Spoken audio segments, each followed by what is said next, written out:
자, 아이스 인자를 MC 하면서 제일 신기했던 건 역시 그냥 뭘 물어보면 바로바로 대답이 마치 기다렸다는 듯이. 사실 저는 제일 인상 깊었던 것 중에 하나는 이호 교수님의 단어풀이에요. 맞아요. 너무 재밌었어. 법의학이 아니라 라틴어 언어학 전공이신 줄 알 정도로 그렇게 라틴어에서 많이 기원이 있었는지. 사실 뭐 예상 문제를 혹시 공부를 하시고 이렇게 어휘를 정리해 오시는 건 아닌지. 그런 이제 버릇이 든 거죠. 어떤 단어가 있으면 그 단어의 의미는 뭐지? 그래서 사전을 찾아서 보고 그게 이제 하나의 책을 보면 패턴이었던 것 같아요. 근데 이 말씀하신 그 많은 라틴어들 중에 이건 내가 생각해도 야 이건 좀 이건 좀 힙했다. 내가 나 때문에 못 산다. 아좀 뭐 멋있는 거 아니야 이거 약간 이런 거 그 없었어요. 뭐 멋있는 걸 떠나서 멋있잖아요. 제가 이제 그 플라톤 할 때 그런 걸 느꼈어요. 아리스토텔레스는 많이 알고 있지만 아리스토클레스는 잘 몰라요. 어떤 클래스? 그 사람은 플라톤이에요. 어? 플라톤의 원래 이름이 아리스토클라스예요. 아, 원래 본명이. 아리스토클레스. 근데 이 사람이 올림픽 경기 나가서 레슬링을 4연패를 해요. 아, 플라톤이요? 그래서 어깨가 떡 벌어졌다, 플랫하다는 뜻에서 그래서 플라톤이에요. 어깨가 플랫하다. 플랫하다. 와. 실은 우리는 지금 아리스토클레스라는 유명한 철학자를 야 떡대야 부르고 있는 거예요. 아. 처음 듣는 얘기예요. 와. 포렌식이라는 것은 법정을 뜻해요. 포렌식이 원래 법정이에요. 포럼. 아. 포럼이 법정이거든. 라틴어로. 우리가 이제 부검이란 라틴어가 오톱시예요. 오토는 뭐 우리가 알다시피 셀프, 자동이란 뜻이잖아요. 옵시는 본다는 거잖아요. 스스로 보여준다는 뜻이에요. 부검이란 뜻이. 부검이란 말이 시신을 스스로 보여주고 있다. 디멘시아라는 표현이 D가 없다라는 뜻이고 라틴어죠. 멘트는 멘탈이니까 정신이고 뒤에 이해하는 질병이란 뜻이에요. 정신이 없는 이런 질병을 이제 디멘시아. 근데 이걸 일본 사람들이 어리석을 치자와 어리석을 매자를 써서 어리석은 어린애처럼 이렇게 치매를 써서 정신의학과에서는 치매란 단어는 비인격적 단어다. 하고 우리가 인지 장애가 발생하고 있다고 보자. 이렇게 이제 바꾸려는 경향이 있어요. 그래서 어디서도 그 얘기를 안 길래 이거 나만 계속 써먹어야지 이러고 그게 되게 재밌었어요. 우리가 무슨 얘기하고 있으면 갑자기 어원을 딱 짚어주시니까. 그래서 사람들이 제 주변 사람들은 그거 다 준비해 오는 거냐, 네, 뭔가 짰냐, 뭐 이런 얘기들을 하시는데 아니잖아요, 진짜. 아닌 게 소름이죠. 자, 우리 아이스지의 새로운 코너입니다. 무엇이든 물어보세요. 어떻게 맞춰? 꿀케미.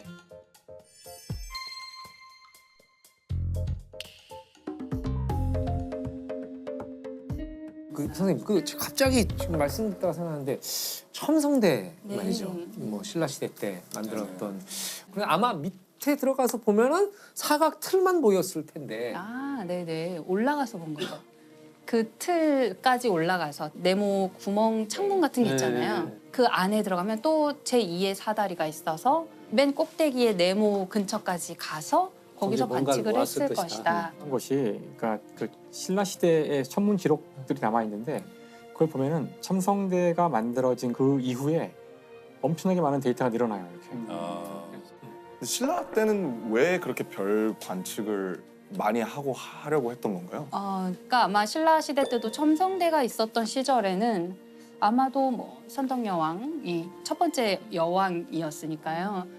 보통은 이제 남성 왕이 있는데 여성이 왕을 하게 될 때 혹시 조금 더 누군가의 왕권의 정당성에 대해서 의문을 도전하면 안 되니까. 품을 수 있을 때 아마 그런 일을 하지 않았겠는가 짐작해 볼 수 있죠. 우리가 뭔가 정통성이 있고 하늘이 내린 왕조다. 이런 식으로 이제 어필하고 싶을 때 하늘의 움직임을 읽을 수 있는 왕권이 되게 중요하게 평가가 됐잖아요. 그래서 조선 개국 때 별자리 지도를 새로 만들라고 이제 합니다. 그게 이제 우리 10,000원짜리 지폐 뒷면에 있는 천상열차 분야 지도라는 하늘에 이렇게 나열되어 있는 것들을 구획을 나누어서 지도로 만든 것이다. 근데 제가 초등학교 4학년 때 친구네 외갓집에 놀러 간 적이 있었는데 굉장히 산속이었고 암흑천지에 전 도시에서만 자라가지고 티가 나지 않습니까? 도시에서만 도시 자라서 남자. 그런 것 같기도 하고. 원래 밤이라는 게 이렇게 어두운 거, 이 어둠이 이렇게 공포스럽다는 생각을 해본 적이 없거든요. 근데 지금 말씀하신 그런 종류의 네. 충격을 다룬 소설이 있어요. 네. 밤의 전설일 거예요, 제목이. 밤의 전설.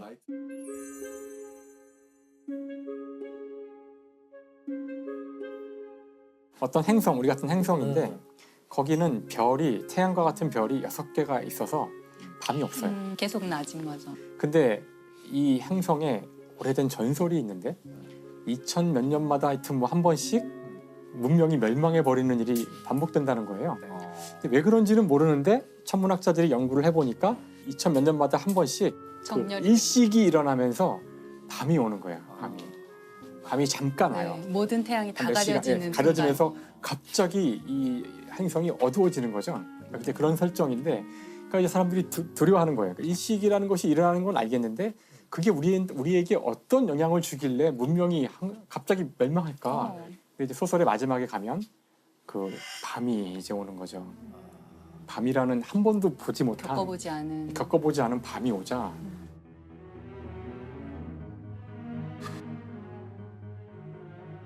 그러니까 서서히 이제 어두워지면서 그 순간 별이 처음으로 별이 쫙 보이는 건데,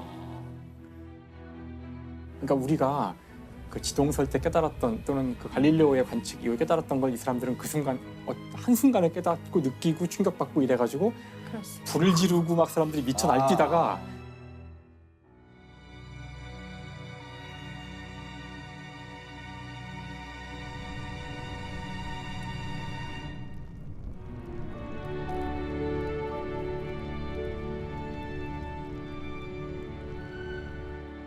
결국 문명이 스스로 망하는 거예요. 멸망하는. 그러니까 밤이 오는 것 때문에 망하는 건데 그걸 예상을 못하는 거예요. 한 번도 밤을 본 적이 없으니까. 밤이 무서워.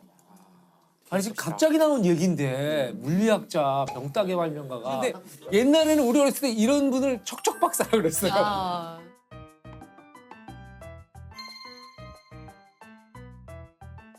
과학 전문 책방에서 한번 모여봤는데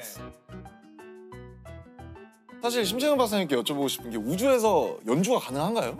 소리가 나요? 이게? 연주는 할 수 있겠죠. 소리는 매질이 있어요. 들리지 않겠죠. 네. 아. 근데 우리 우주정거장 안에서는 이제 공기가 있으니까 네네. 소리 들을 수 있거든요. 그러면 우주정거장 안에서는 우주인들이 약간 이제 무료함을 달래기 위해서 실제로 밴드 연주도 하고. 오. 3, 2, 1.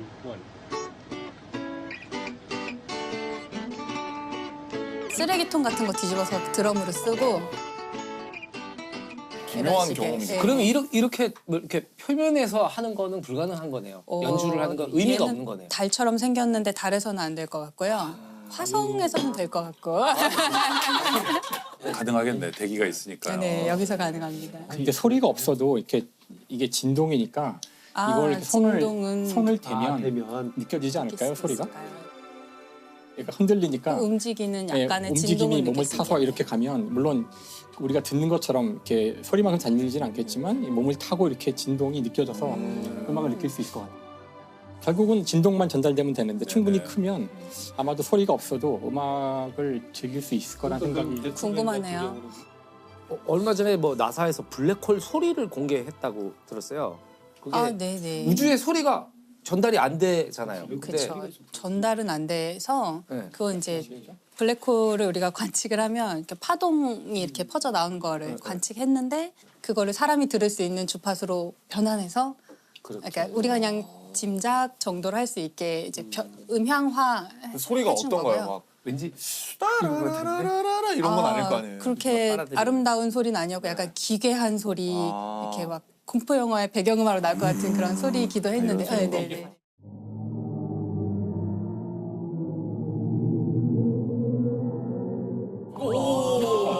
사실 인간만 못 들었을 뿐이지 그걸 들을 수 있게만 변환시키면 돼요. 여기 우주에 대한 사진도 우리가 보지 못하는 그런 빛들이 많이 오지만 우리가 보고 싶잖아요. 그러니까 그 적절한 규칙으로 그냥 색깔을 막 칠한 거거든요. 대부분은. 아 그래요. 그래서 많은 것들이 그래요. 그래서 우리가 성운이라고 해서 엄청 아름답게 보이는 막 깜짝 놀랄 만한 이런 그렇게 안 것들도 다 보이죠. 예, 사실은 그렇게 그렇게는 안 보이고. 보여요.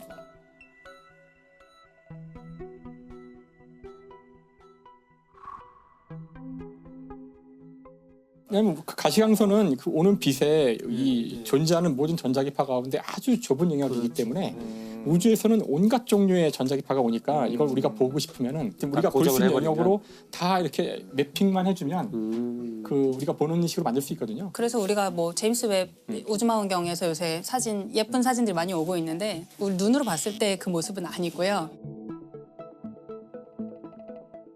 그럼 색칠 공부를 하신 거였단 말이에요? 이제 적외선이 어떤 거를 가색이라고 저희는 표현하는데 가짜색이라는 뜻의 그러니까 가채색을 해서 색깔을 조금 바꿔요.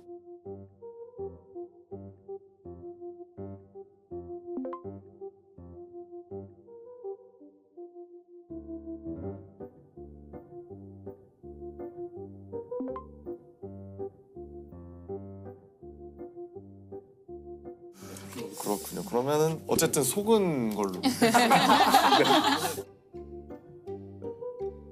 아 사실 뭐 우리한테도 오늘 마지막 날이 진짜로 마지막 날이고 어찌 보면 졸업식 같은 날 아닙니까?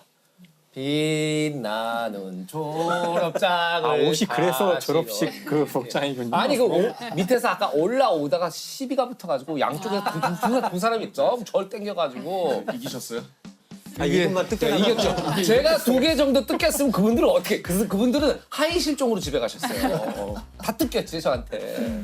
네, 우리 또 시청자분들께 박사님들께 인간에 대해 궁금한 게 뭔지 이제 물어봤어요. 예. 그래서 정말 많은 질문을 해주셨는데 여기에 질문들이 엄청 철학적이에요. 자리가 사람을 만든다라는 말이 사실일까요? 네. 인간은 왜 좋지도 않으면서 좋다고 해야만 할까요? 외로움은 왜 느끼는 걸까요? 우리는 왜 SNS를 끊을 수 없을까요? 인간은 왜 행복하려고 할까요? 이거는 사실 하나하나가 거의 한 회차급의 1년짜리 그러니까요. 질문 모음이네요. 그렇네. 뭐 고르셨어요? 심시경 박사님. 아, 여기 제가 좋아하는 질문 하나 있어가지고 우리는 왜 MBTI에 열광할까요? 아. MBTI 해보셨습니까? 막내작한테 전화해서 다니엘 혜리는 따로 2년하고 탄다고 하고 퍼스트로 예약해. 신입 아르바이트생을 채용할 때 MBTI를 물어본대요. MBTI 가- 손님을 많이 접대해야 되고 이러면 아이가 내향적인 이겨야 사람보다 되고, 외향적인 사람이 이겨야 좋잖아요. 되고, 네. MBTI라는 게 사람의 성격의 특성을 좀 그래서 나눠본 거죠. 분류해 네, 본 그렇죠, 거죠. 그렇죠, 뭐 그렇죠. 내향적이냐, 외향적이냐, 그다음에 좀 계획을 세우는 걸 좋아하냐, 즉흥적이냐, 현실적이냐, 뭐 이런 식의 그 카테고리를 나누는 건데 이게 과하게 하는 일이거든요. 관찰하고 분류해보고 이런 건데 천문학자가 쓰신 별자리들이라는 책이 있는데 거기 보면 은하도 생긴 거의 특성에 따라서 이제 여러 가지 알파벳 기호로 분류를 하는데 은하의 MBTI 같은 것이다라고 표현을 하시거든요. 근데 거기 보면 형태가 조금 비슷하니까 그렇겠죠. 네. 나선인 것 같기도 하고 그 나선인데 막대가 달려있기도 하고 이게 카테고리를 정할 수 없는 경우도 네, 있거든요. 네, 네. 근데 MBTI도 그래요, 사실은. 내가 애매할 때가 외향적이냐 많아요. 내향적이냐가 사실 정할 수 없는 어떤 건데 때좀 심리 상태에 따라 좀 다르기도 하던데요, 저도. 그걸로 사람을 속단하는 거는 되게 나쁜 일인 것 같아요. 네네 맞아요. 근데 쟤 그럴 수도 있구나. 쟤 나랑 좀 달라서 그렇구나라고 이해할 수 있는 거예요. 회식 자리에 가면 재밌긴 하지만 집에 오면 너무 힘들어. 딱 저예요. 근데 애들은 막 야 또 모이자 또 모이자 이러면 너무 힘들잖아요. 근데 나는 I여서 그랬고 걔네들은 E여서 그랬구나. 괜찮구나. 그래서 그런 면에서 상대방을 좀 이해하는 데 쓸 수도 있는 것 같아요. 다름을 인정할 수 있는 다름을. 되게 뜻밖이네요. 저는 심채경 박사님이 MBTI 극혐이에요 이러실 줄 알았는데. MBTI 너무 재밌어요. 네. 요 말투. 사람들을 갖는 거거든요. 근데 사실 되게 고대에서부터 내려오는 어떻게 보면 별자리가 있잖아요. 또 네. 그렇죠. 천문학자분들은 별자리에 대해서 어떻게 생각하세요? 믿으세요, 진짜? 그렇게 믿진 않는데 조금은 평가할 만도 하다고 생각해요. 왜요? 이 별자리는 1년 중에 내가 어느 계절에 태어났냐를 얘기하는 거잖아요. 그렇죠. 네. 그러면 예전에는 계절에 따라서 먹는 것과 영양 상태, 운동 상태가 크게 달랐잖아요. 네. 문명이 그렇죠, 그렇죠. 있기 전에는. 그러면 태아가 영양분을 제일 많이 먹어야 할 시기에 그때가 식량이 별로 보릿고기였다 없었다. 치면. 예, 겨울이었거나 뭐 초봄이었거나 이러면 그 시기에 발달해야 되는 기관이 조금 약하거나 그럴 수 있잖아요. 그건 뭐 우리 이제 후생학적인 거니까요. 그렇죠. 그 기질에 영향을 미칠 수도 있죠. 그것도 그렇고 태어날 때 환경도 중요한데 네. 보통 봄에 태어난 사람들이 태어나자마자 주변에 꽃가루가 많아서 꽃가루 알러지가 많이 생겨요. 그러니까 꽃가루를 적으로 인식하기가 쉬운데 별자리가 의미가 있다면 네, 의미가 유일하게 있다면. 이런 태어나는 어떤 시기를 결정해 줄 수 있는 거라서 유 교수님께서는 어떤 질문이 제 눈길을 끌었나요? 저는 가족을 잃은 친구 어떻게 위로해야 아, 할까요? 예. 네. 아, 참. 그 한 친구만 이런 슬픔을 겪는 게 아니고 우리도 다 시간차를 두고 겪는 것인데 지금 당장 여기에 빠져 있는 친구한테 나는 무엇을 해줄 수 있고 어떻게 해야 되나 이 물음 같아요. 네. 저도 항상 고민이에요. 이렇게 병문안을 가거나 또는 조문을 갔을 때 어떤 말을 할 수 있을까라고 고민하는 순간 아무 말도 하지 말자요. 어떤 말로 위로가 안 되니 그냥 앉아서 어떻게 위로할 수 있겠습니까 하고 그 사람이 도움을 요청하는 대로 내가 해줄 수 있는 것을 하는 게 참 좋겠다. 고등학교 때 문학 선생님이 그걸 가르쳐 주셨어요. 네네네. 그런 조문을 하러 갔거나 그랬을 때 어떻게 하면 되느냐. 네네네. 때 해줄 수 있는 말이 없다라고 말해주는 것도 도움이 된다고. 당사자도 어떻게 해야 될지 모르는데 내가 어떻게 표현할 수 있겠어요. 그러니까 할 말 없는 것이 최대한의 조문이에요. 저도 가서는 아무 말 안 했던 것 같아요. 네. 그냥 안아주고 상주가 네, 네, 중에 네, 아는 네. 분 있으면 안아주고 그냥. 저는 이제 왜 눈에 들어오냐면 가끔은 이 가족들의 모습에서 제가 좀 힘들 때가 있어요. 뭘 해드릴 수 없을까. 왜냐면 뭐 범죄 피해자에 대한 어떤 지원책이랄지 뭐 이런 것들은 있어요. 근데 그 죽음을 받았던 가족에 대한 지원은 없어요. 그런 범죄 피해자에 대한 건 있어도 어떤 사건으로 죽음을 맞닥뜨린 가족들한테는 저는 어떤 형태는 교통경찰 같은 역할을 좀 해보고 싶다. 어떤 상실의 아픔에서 회복하고 좀 그냥 안전망처럼 오시되 도움이 필요하면 이런 쪽은 이렇게 안내를 해주고 싶고 이런 쪽은 이렇게 안내해주고 이렇게 해주는 애도학을 어떤 식으로 해볼까 이런 생각을 하거든요. 너무 도움이 될 것 같아요. 그걸 생각하게 되신 계기 같은 게 있어요. 이제 실은 저희가 이제 유족은 짧게 만나요. 실은 왜냐면 부검이 끝나고 유족 대기실에서 형사들하고 사건에 대한 얘기를 해주고 이제 가시고 나는데 어느 날 누군가가 노 부부가 저를 찾아오신 거예요. 교수님 좀 독특한 분이신 것 같은데 만나시는 게 어떻겠습니까? 그래서 그럼 또 방으로 안내를 해봤더니 대학을 졸업한 지 얼마 안 되는 젊은 친구가 집에서 이제 자기 스스로 이렇게 극단적 선택을 했는데 그 건이 저희가 보면 확연하게 부검을 하지 않아도 타인이 개입됐다는 근거가 없다는 걸 우리가 알 수 있어요. 전문가들은. 그럼 굳이 부검을 하지 않아도 되면 제가 이제 검안서를 시체 진단서 사망자를 떼어서 주는데 그런 일을 하고 나서 두 분이 그냥 거의 주저앉았던 거죠. 근데 이제 내 아빠는 또 그러면서 이분이 어떻게든 내가 가장으로서 일어나야겠다는 생각으로 막 노력을 하는데 어떻게 설득을 해서 산을 이렇게 다니신 것 같아요. 네. 이게 육체적 활동을 하는 게 참 좋거든요. 그때 이제 얘기하셨던 게 도토리를 줍자. 도토리를 줍자. 그래서 그 도토리를 가지고 원래 해서 그때 우리 그 부검을 안 하게 했던 그분한테 갖다 주냐 목표를 설정하신 거예요. 그래서 그때 오신 것이 와. 그 도토리로 묵을 써가지고 이제 갖고 오셔서 저한테 주신 제가 그때 보면서 한 2년 동안을 드디어 이분이 고인을 재배치한 거거든요. 드디어 이제 네네. 바닥 되고 이제 네네. 그걸 두 분만 겨우 이겨내신 거거든요. 그러니까 치료라는 큐어의 개념이 아니고 이들과 같이 동반해주는 그 공감하고 네.